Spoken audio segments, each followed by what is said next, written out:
There are many hints sprinkled throughout this episode that the manipulation we are being put through by the entity is far worse than we could have ever imagined. I did a count when we were doing interviews about Telly. We have 47 people. 47? You're gonna be a great mom. Yeah. How did you... I've had 4 kids and 7 grandchildren.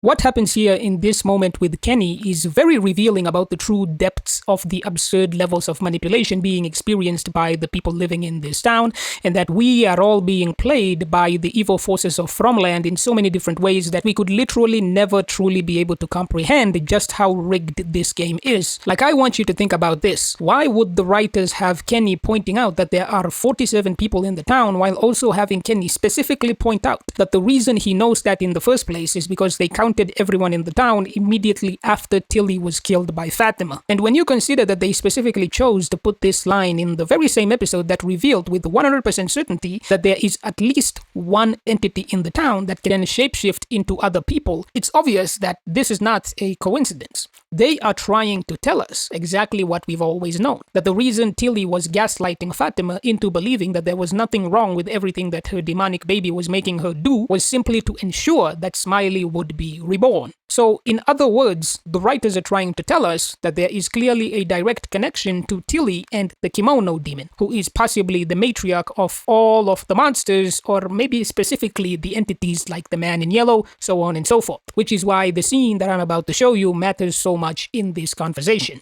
That poor girl. Nikki's gonna be alright. I'm not talking about Nikki. I'm talking about Fatima. What's wrong? Am I awake? Here we see very clear pieces of evidence that the manipulation we are experiencing here is far more complex than we previously thought. Because what I want you to notice here is that the Kimono Demon was able to specifically project himself to Elgin's mind, but the other people of Colony House were not able to perceive him. This means that, just like the boy in white, he has absolute control over how or when you can see him. So when you consider that he also has the ability to interact with physical objects, and that it's literally shown in this very same episode that these entities can induce physical reactions in people's bodies, it means that the Kimono Demon was the one who killed that woman that was shot by Acosta when she first arrived at Colony House. And it's pretty obvious that this is the case because they specifically waited until Boyd arrived to Colony House to do it. Basically, they knew that Boyd would be pissed off about being forced to trade Randall at the ambulance, so he was desperately looking for something or someone to take his anger out on. So what I'm saying is that they planned all of it to make Boyd look unhinged for attacking Acosta, to further make her despise him, and obviously it's also part of the plan to break Boyd as an individual. I also do want to point out that the ability to make yourself invisible to whoever you want and whenever you want, combined with the ability to induce physical reactions in people's bodies, could easily explain, for example, how Elgin's seizure seemed to have come out of nowhere. And in a similar fashion, it's possible the Kimono Demon was manipulating Fatima's body when she killed Tilly.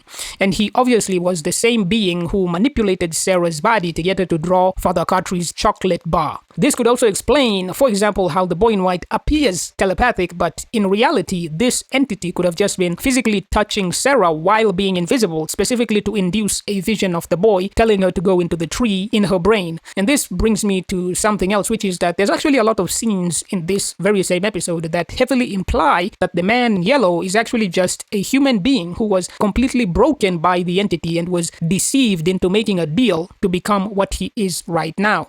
I did try to warn you. Back up. This didn't have to happen, you know. It's you and me now, Jim. You always tried so hard. I liked you. Really did.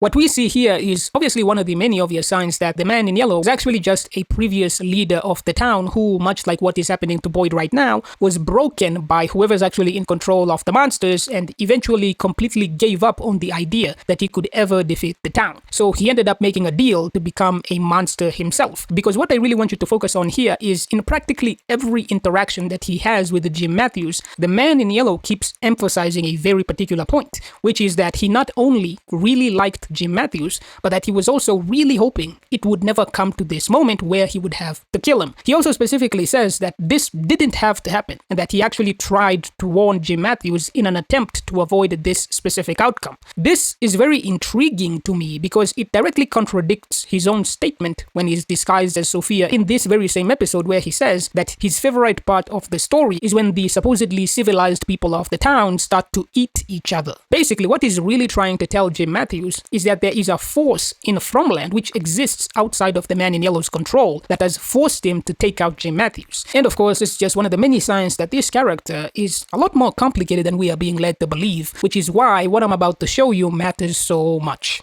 People are such fragile things. When did you come from this time? Didn't anyone tell you?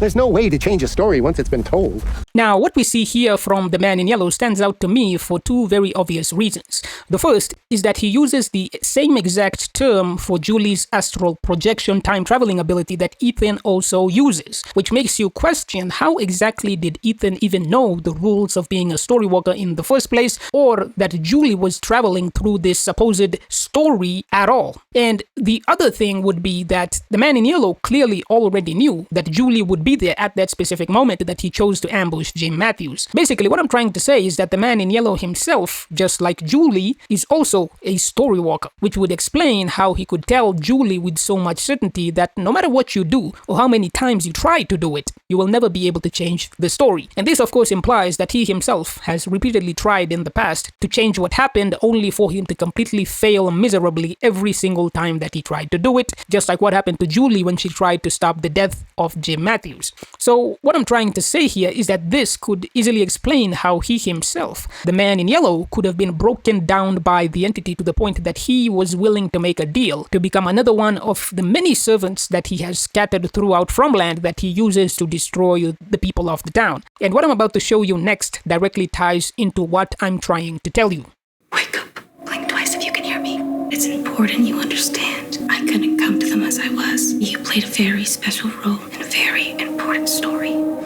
This scene right here has many different clues supporting the idea that the Man in Yellow is actually just another puppet who is working for the entity in control of the monsters, as opposed to he himself being the one in control. The first thing of significance is that the Man in Yellow is not only physically injured in the car crash with the pastor, but that he was also bleeding, and we also saw him blocking the stick that Jim Matthews was trying to hit him with. These are all obvious clues that the Man in Yellow is not invulnerable like we see from the Nightwalkers, which could obviously be a hint that he himself is just yet another servant of the true entity in control of the monsters, which is supported by the fact that it is implied by the writers that the Man in Yellow has to touch people to be able to put them to sleep or control their bodies, which obviously stands out because the boy in white was able to talk to Sarah without opening his mouth, despite the fact that there was seemingly no physical contact between them. We also saw that the boy in white demonstrated the ability to not only leave the town entirely and influence people who are outside of the town, but also that he can push people who are already in the town out of Fromland, whereas the Man in Yellow had to wait for the pastor to come into the town in the first place so that he could ask for a ride. The reason why all of this matters is that it obviously implies that despite all of his impressive abilities, the Man in Yellow is still not at the top of the hierarchy of Fromville, and that there is at least one being who is above him in power and level of influence over the town. This could explain a lot of different things, like it could easily have been the Nightwalkers themselves who buried the suitcase that we see the Man in Yellow using to change clothes after transforming into Sophia.